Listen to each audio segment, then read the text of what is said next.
성도 여러분, 오늘 또 복된 하루가 밝았습니다. 또 이렇게 함께 하나님께 예배드릴 수 있게 돼서 너무 감사합니다. 함께 찬양드리며 하나님께 나아가겠습니다. 39장, 예전 찬송 39장입니다. 39장.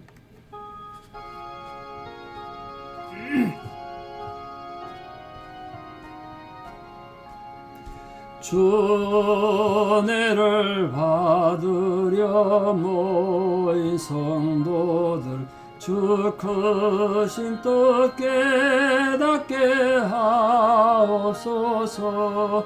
내 고통의 멍에를 다 벗게 되니 날 구속하신 이름 찬양하리.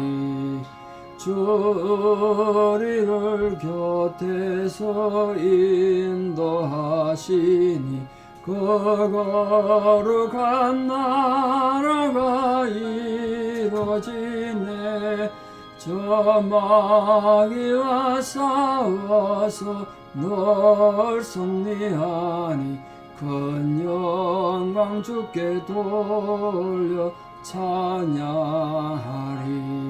주 우리의 방패와 창금 되시니 나 승리의 주님을 따릅니다.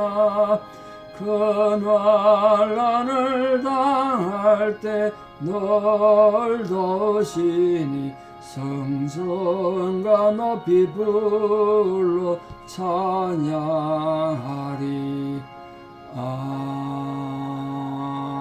아멘. 신앙 고백 드리겠습니다. 나는 전능하신 아버지 하나님 천지의 창조주를 믿습니다. 나는 그의 유일하신 아들 우리 주 예수 그리스도를 믿습니다. 그는 성령으로 잉태되어 동정녀 마리아에게서 나시고 본디오 빌라도에게 고난을 받아 십자가에 못 박혀 죽으시고 장사된 지 사흘 만에 죽은 자 가운데서 다시 살아나셨으며 하늘에 오르시어 전능하신 아버지 하나님 우편에 앉아 계시다가 거기로부터 살아있는 자와 죽은 자를 심판하러 오십니다. 나는 성령을 믿으며 거룩한 공교회와 성도의 교제와 죄를 용서받는 것과 몸의 부활과 영생을 믿습니다. 아멘. 2023년 3월 30일 목요일 새벽 하나님 주신 말씀 로마서 9장 19절에서 26절입니다. 로마서 9장 19절에서 26절. 로마서 9장 19절입니다. 복 네가 내게 말하기를 그러면 하나님이 어찌하여 허물하시느냐 누가 그 뜻을 대적하느냐 하리니 이 사람아 네가 누구이기에 감히 하나님께 반문하느냐 지음을 받은 물건이 지은 자에게 어찌 나를 이같이 만들었느냐 말하겠느냐 토기장이가 진흙 한 덩이로 하나는 귀히 쓸 그릇을 하나는 천이 쓸 그릇을 만들 권한이 없느냐. 만일 하나님이 그의 진노를 보이시고 그의 능력을 알게 하고자 하사 멸하기로 준비된 진노의 그릇을 오래 참으심으로 관용하시고 또한 영광 받기로 예비하신 바 긍휼의 그릇에 대하여 그 영광의 풍성함을 알게 하고자 하셨을지라도 무슨 말을 하리요. 이 그릇은 우리니 곧 유대인 중에서뿐 아니라 이방인 중에서도 부르신 자니라. 호세아의 글에도 이르기를 내가 내 백성 아닌 자를 내 백성이라 사랑하지 아니한 자를 사랑한 자라 부르리라. 너희는 내 백성이 아니라 한 그곳에서 그들이 살아계신 하나님의 아들이라 일컬음을 받으리라 함과 같으니라. 또 이사야가 이스라엘에 관하여 외치되 이스라엘 자손들의 수가 비록 바다의 모래 같을지라도 남은 자만 구원을 받으리니 주께서 땅 위에서 그 말씀을 이루고 속히 시행하리라 하셨느니라. 또한 이사야가 미리 말한 바 만일 만군의 주께서 우리에게 씨를 남겨두지 아니하셨더라면 우리가 소돔과 같이 되고 고모라와 같았으리로다 함과 같으니라. 아멘. 어제 우리가 아주 심각한 본문을 보셨는데요. 하나님께서 하시고자 하는 자를 긍휼히 여기시고 또 하시고자 하는 자를 완악하게 만드신다. 하나님 완악하게 만들었다는 거예요. 그럼 여기서 당연히 또 질문이 나오겠죠. 오늘 질문 그걸 다룹니다. 인간이 하나님을 인간을 갖다 완악하게 만들었다면 그 완악한 인간은 책임이 없다는 거예요. 하나님 완악하게 만들었는데. 그래서 18절에 하나님이 어떻게 허물하냐. 아니 하나님 완악하게 만들어 놓고 너 왜 그래 못되게 사냐 말할 수 있냐는 거예요. 이해되십니까? 하나님 완악하게 만들었는데 어떻게 하나님이 인간에게 책임을 묻냐 이렇게 말한다는 거예요. 그 질문에 대해서 바울이 대답합니다. 그럴 수 없다는 거죠. 그 답변은 마치 피조물이 전능자를 하나님을 판단할 충분한 지혜를 갖추게 난 것처럼 하나님께 항의한다는 거예요. 그건 잘못된 거란 거예요. 하나님이 그렇게 완악하게 했으면 완악한 인간에게 책임을 묻지 말아야지. 아니면 애초에 완악하게 만들지를 말든지 이렇게 불평할 수 없다는 거야. 이유는 뭐냐? 네가 누구에게 감히 하나님께 반문하느냐? 지음받은 물건이 어떻게 지은 자에게 나를 이렇게 만들었냐고 말할 수 있냐는 거야. 그래서 토기장의 비유를 또 들었습니다. 토기장이가 진흙을 가지고 그릇 만드는데 하나는 좋은 그릇, 귀하게 쓰는 그릇, 하나는 아무렇게나 쓰는 천한 그릇을 만들 권한은 진흙에게 있는 게 아니에요. 토기장에게 있다. 토기장에게. 이거 토기장의 예화는 이사야와 예레미야가 똑같이 사용했는데 하나님 주권이 얼마나 중요한가를 나타내는 굉장히 중요한 예죠. 바울이 또 그걸 인용했어요. 우리가 하나님 주권에 대해서는 절대로 타치할 수 없어요. 그 감히 하나님 주권에서 우리가 어떻게 반문하고 원망하겠습니까? 인간이 뭐라고? 그걸 비판하려면요, 그보다 높은 위치에 있어야 되잖아요. 우리가 하나님보다 높은 위치에서 하나님 그 잘못됐습니다. 하나님이 인간을 완악하게 만들었으면 책임을 묻지 말아야지. 이렇게 말할 수 없다는 거예요. 그래서 하나님은 완악하게 만들었다고 해서 당장 처벌하는 것도 아니고 멸망시키는 것이 아니라 22절 보십시오. 진노의 그릇에 대해서 진노의 그릇은 인간을 말합니다. 진노의 그릇을 오래 참으셨대요.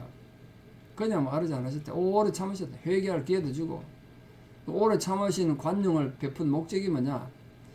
그 21절 이어지는 비유적 표현이죠.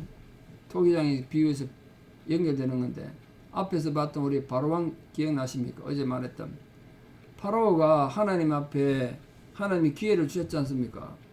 그런데 10가지 재앙을 보고도 하나님이 깨닫지도 못하고 완악하게 됐다는 거예요. 근데 그 인간은 하나님 버린 자다. 버린 자. 유기됐다는 거죠. 그러니까 바로는 그 많은 하나님의 기적 앞에서도 하나님을 보지 못하고 끝내 회개 못하더란 거예요. 하나님께서 바로와 같이 회개하지 않는 자들, 진노의 그릇들을 즉각 심판하지 않고 오래 참으시면서 관용하는 목적은 두 가지라고 그랬단 말이에요. 첫째는 하나님의 진노를 언젠가 나타내 보이시기 위해서고, 두 번째는 그를 통해서 온 세상에 하나님의 능력을 나타내기 위해서다. 그게 바울의 목적이라고 그랬지 않습니까? 바울을 살려준 목적. 첫째는 하나님께서는 진노의 그릇에 하나님 진노가 가득 찰 때까지 기다리신대요. 회개하지 않고 끝내 안악하게 하는 자들을 기다린대요. 그 진노의 양이 다 찰 때까지, 그때까지 마치 하나님 심판이 없는 것 같아요. 그러니까 악인들이 더 잘 사는 것 같아요. 악인들이 기세등등해. 그러나 이런 악인의 번성은 하나님 심판이 그냥 보류됐을 뿐이죠. 하나님 심판이 잠시 연기된 것 뿐이죠. 쉽게 말하면 집행유예죠. 집행유예. 계속되는 게 아니란 거예요. 둘째는 하나님께서는 번성할 대로 번성한 그 악인들을 그냥 한순간에 파멸시킨다. 한순간에. 그래서 하나님의 능력을 만천하에 나타내신다는 거예요. 그러려고 뒀다는 거예요. 대신 파멸당할 때까지는 악인은 계속해서 번성하고 형통하게 될 거예요. 그거는 하나님의 오래 참으심의 이유 때문에 그렇다는 거예요. 여기에 모든 세대에 걸쳐서 악인이 존재하는 이유가 있습니다. 왜 하나님 계시면 세상이 이렇게 불합리하냐? 그런 질문 하지 마세요. 하나님 주권을 건드리는 거 아니에요. 그러나 그 악이 존재하는 이유가 있어요. 두 가지 이유 때문에 그랬죠. 하나님께서 언젠가는 하나님 능력을 나타내기 위해서, 또 하나는 심판을 위해서. 이런 하나님의 섭리를 우리가 성전에 이해한다면 악인들이 형통하는 것에 대해서 억울해할 필요도 없고 고민할 필요가 없어요. 왜냐하면 악인들이 형통한 만큼 그들에 대한 하나님의 심판의 역사는 더 크게 일어나고 언젠가는 하나님 백성들, 성도들에게는 위대한 승리가 주어질 것이기 때문에 그렇다는 거예요. 그러니까 여러분, 일제시대 때 수많은 아시아국, 우리나라도 마찬가지입니다. 아시아 나라가 일본에 때문에 얼마나 고통당했습니까? 그러나 그 제국은, 일본 제국은 패망했잖아요. 유태인 600만 가스실에서 학살했던 나치 정권 보십시오. 한순간에 망하잖아요. 그러니까 오늘날 악한 개인이나 집단이나 정권이 대단한 것 같아도 결국은 하나님 심판의 진노를 받고 만다. 그러니까 여러분 억울해하지 마라. 억울해하지 마라. 내가 두 가지 그릇을 말했습니다. 하나님의 긍휼의 그릇, 진노의 그릇. 그 다 사람을 말한다고 그랬죠. 긍휼의 그릇과 진노의 그릇의 차이가 뭐냐? 그 상징적인 긍휼의 그릇은 하나님께 택함 받은 자들을 말하고, 진노의 그릇은 버림받은 자들이잖아요. 그럼 이들을 참고 견디시는 이유는, 긍휼의 그릇은 즉 택함 받은 자들은 하나님의 영광의 부유함을 세상에 알기 위해서. 그래서 진노의 그릇을 참아주시는 목적은 하나님이 그 진노를 보이셔서 그 진노를 통해서 하나님의 능력을 알게 하시기 위해서. 그래서 긍휼의 그릇을 통해서는 하나님의 영광을 받기로 예비됐다면, 진노의 그릇은 멸하시기로 준비됐다는 거예요. 그러니까 여러분, 하나님께서 진노의 그릇을 관용하시는 또 하나 중요한 목적은 긍휼의 그릇에 대해서, 즉 하나님 앞에 믿음을 사는 백성들, 하나님 백성들에게 하나님의 영광의 부유함을 알게 하시기 위해서라는 거예요. 하나님 영광의 부유함, 하나님의 속성을 나타내는 거죠. 하나님의 영광스러운 모습을, 하나님은 너무나 영광스럽기 때문에 영광이 부유하다 이렇게 표현한 거예요. 우리가 진노의 그릇인 바로를 한번 생각해 보십시오. 10가지 재앙 내릴 때 그냥 단번에 바로를 없앨 수도 있었겠죠. 바로 죽일 수도 있죠. 애국을 망할 수도 있었겠죠. 그럼 10가지나 재앙을 나타내신 건 그건 하나님의 관용이죠. 하나님 기다림. 그게 하나님 영광의 부유함이 그게 나타난 거예요. 출애굽기에 그게 다 나타나지 않습니까? 하나님 영광이 어떻게 드러났는지. 그러니까 10가지 재앙을 통해서 바로는 더 악해 같지만 하나님 영광이 온 우주에 가득 찬 거 아닙니까? 그러니까 성도님들 이 사실을 기억하시고, 혹시 바로 같은 그런 존재를 만나더라도, 또 그런 바로 같은 악한 존재가 득세하더라도 낙심치 말고 끝까지 하나님 능력과 섭리를 믿어야 됩니다. 그때 하나님 은혜가 우리 성도님들에게 크신 위로와 긍휼로 주어지고, 또 마침내 하나님 놀라운 영광을 보게 될 것입니다. 자, 구체적으로 긍휼의 그릇은 어떤 사람이라고 바울이 말했습니까? 우리라고 했습니다. 우리. 이 우리란 말은 유대인들 뿐 아니라 유대인 중에서도 부름받은 자와 이방인 중에서도 부름받은 자를 말합니다. 이 부르심, 부름받은 자, 우리 콜링이라고 하죠. 콜링, 소명이라 그러죠. 그것도 내적 소명을 말합니다. 우리 마음 속에서, 우리 영혼을 깨워서 나는 하나님을 믿는다, 나는 하나님 자녀다라고 깨닫게 하는 거예요.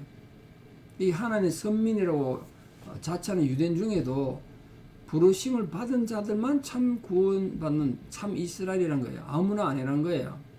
마찬가지로 선민이 아닌 이방인 중에서도 부름받은 자들만 그럼 구원받겠죠. 결국 이 긍휼의 그릇이라는 개념을 통해서, 긍휼의 그릇이 밥그릇 말한 것이 아니라 우리 사람 말한다 그랬습니다. 결국 유대인과 이방인을 구별해서 오직 성령의 내적 소명에 의해서, 나는 하나님의 은혜를 구원받은 자들이라는 이 소명에 의해서 우리가 참 이스라엘이 되고 온 우주적 교회를 만드시려는 하나님 소명이 있었다. 하나님 계획이 있었다는 거예요.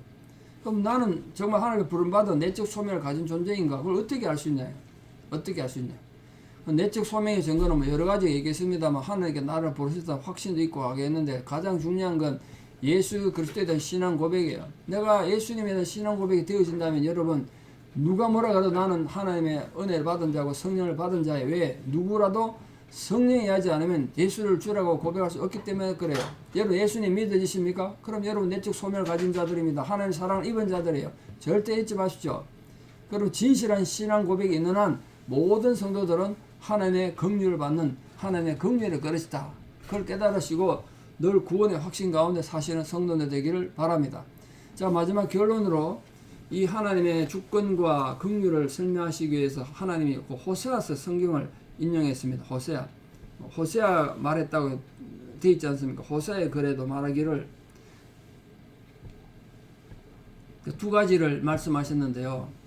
내가 내 백성 아닌 자를 내 백성이라고 사랑치 않은 자를 사랑한 자라 부른다.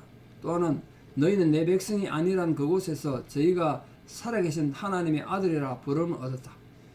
이게 어디에서 주어진 말씀이냐면요, 호세아 선지자는 아내가 아주 음란한 창녀 같은 여자였습니다. 하나님이 그런 여자를 만나서 결혼하라 그랬어요. 근데 이 고멜이라는 여자가 나가서 이방 남자를 만나서, 남의 남자 만나서, 외간 남자 만나서 자식을 낳았어요. 그래서 아들 이름을 로루하마, 내가 사랑하지 않는 자란 뜻이에요. 왜? 하나님 백성이 아니니까 사랑 안 했다는 거야. 두 번째 로암미예요. 내 백성이 아니란 거예요. 왜? 이 호세아가 낳은 아들이 아니거든요. 나가서 다른 남자 만나가지고 낳았단 말이에요. 그런 존재들이죠. 호세아 자식이 아니잖아요. 근데도 하나님은 호세아로 하여금 그 로암미를 자기 자식으로 기르게 했단 말이에요. 그게 상징이에요. 분명히 하나님 자식이 아닌 게 분명한데도 하나님께서 그들을 하나님 자식으로 인정하시고 하나님 백성을 품어주신다는 거예요.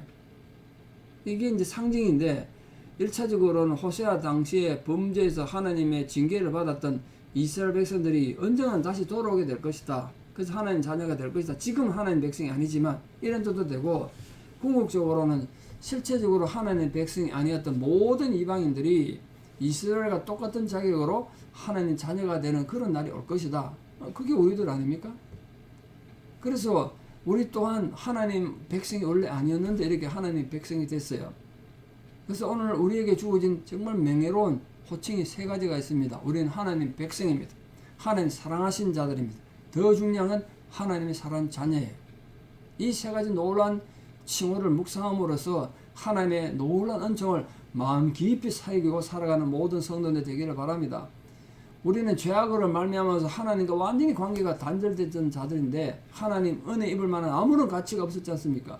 그럼에도 불구하고 우리가 하나님 백성이 되고 하나님 사랑하는 자가 되고 하나님 아들 된 것은 오직 하나님 은혜 때문입니다. 그러면 오늘도 우리에게 주어진 이 현재에 우리 상황이 힘들고 어렵더라도 이 하나님 은혜를 만족하고 이 하나님 은혜를 발견하고 그 은혜에 감사하면서 진실되고도 겸손하게 하나님 백성으로 살아가는 모든 성도들 되시기를 진심으로 축원합니다. 기도드리겠습니다. 아버지 하나님, 우리가 하나님 자녀가 아니고 하나님 사랑하는 자가 아니었을 때 그때도 하나님의 일방적으로 우리를 참아주시고 기다려주시고 부르셔서 하나님 백성으로 삼아주셨습니다. 하나님 자녀가 되게 해주시고 하나님의 거룩한 주의 백성으로 이렇게 만들어 주셨습니다. 그 은혜를 생각하여 우리가 하나님과 원수되었으나 좌절 멸망당하고 파멸되지 아니하고 하나님 백성으로 다시 부름받은 이 놀라운 은혜를 감사하며 오늘도 하나님과 아름다운 관계 속에 살아가는 모든 성도들에게 도와주시옵소서. 우리가 하나님의 섭리에 대해서 교만하게 하나님을 대적하는 자들이 되지 않기를 바랍니다. 하나님을 향하여 어떻게 우리가 함부로 원망할 수 있겠습니까? 언제나 겸손과 순종으로 하나님의 기쁜 백성으로 살아가 이 하루도 믿음으로 승리하는 은혜가 있게 하여 주시옵소서. 이제는 우리 주 예수 그리스도의 은혜와 하나님 아버지의 만극하신 사랑과 성령님의 위로교통 역사하심이 내가 하나님 앞에 부름받아 거룩한 백성이 되고 하나님 자녀가 되었다는 감격 속에 살아가기를 결단하는 사랑하는 성도님들의 위대한 신앙의 고백 위에 또 우리 사랑하는 모든 자녀들 삶 위에 이제부터 영원토록 함께 하시옵기를 간절히 축원합니다. 아멘. 여러분 오늘 하루도 믿음으로 승리하시고 내일 또 뵙겠습니다. 감사합니다.